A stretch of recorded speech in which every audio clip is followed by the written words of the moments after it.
So you guys saw we took a pretty wild ride there, pretty good hit at Arrowhead Speedway. Really bad deal, really frustrating, just a bad night that got worse there.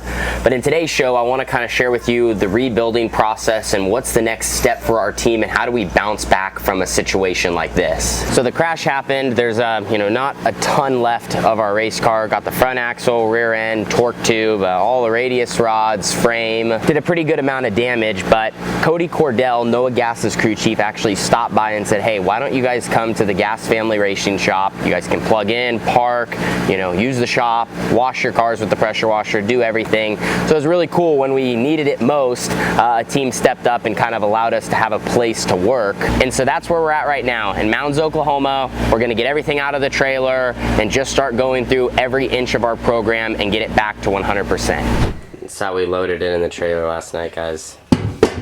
Not ideal. So we're getting things started, unloading what was left of the 18T, anything that was salvageable. We tried to bring with us, to try to help put things back together or at least save for future spares. Having the car sitting here in the race trailer, we needed to pull the engine out so then we could just literally scoot/carry the frame out of the trailer.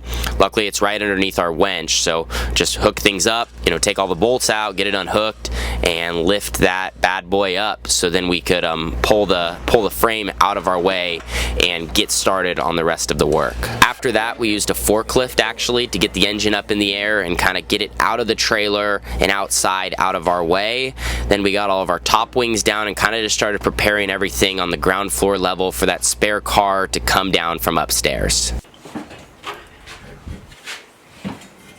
To get the spare car down, it's really important we have a winch holding it in the back and a winch holding it in the front. And it's more about just slowly scooting it back along the top rail and then hoisting it down below the cabinets, of course being careful to not hit on either side. And once you get it down on the ground, it's easy to get 4 tires on it and then roll it out the back of the trailer. We did just that, and then we rolled it back in so we could drop the engine in the car because of course when it sits up top, it doesn't have an engine. It's just a complete ready-to-go roller.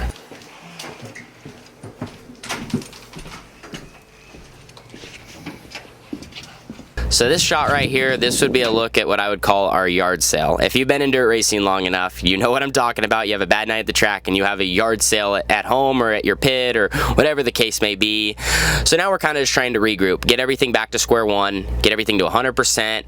I was working on the trailer. Blake, one of my crew guys, was also helping me out there kind of organize and get things in check, while Carly and my dad were buttoning up, this backup car, finishing up the engine, get the headers on, kind of do all that, finish getting panels on, and really get it with 4 tires on the ground ready to roll so we could fire it up.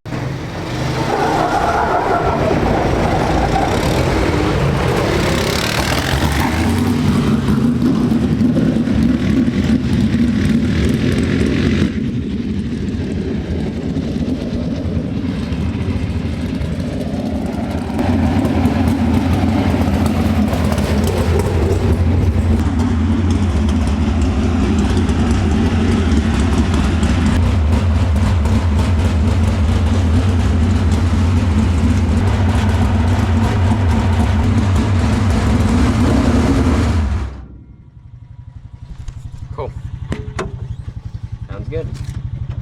So the good news is everything fired up and the backup car is now ready to go racing.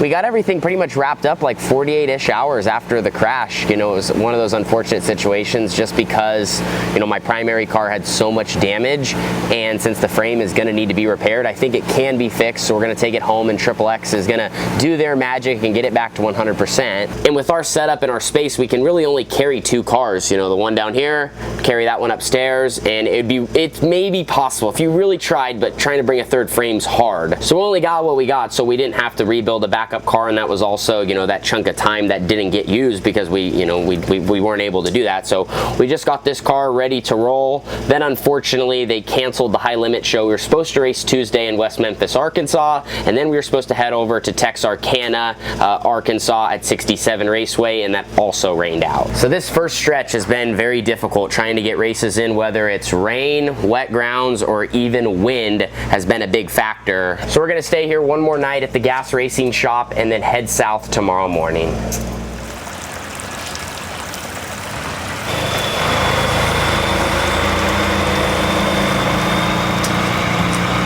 Cool. Thank you. Yep. Appreciate it. Yep. So we're officially leaving. I think this is Mounds, Oklahoma. Great hospitality from the entire Gas family this week. Very thankful to know good people in dirt racing and you know, have someone like that like take care of us when we're 2,000 miles away from home. I can tell you this, it's a lot nicer to be in this setting than somewhere in a Walmart parking lot. But we're on the road.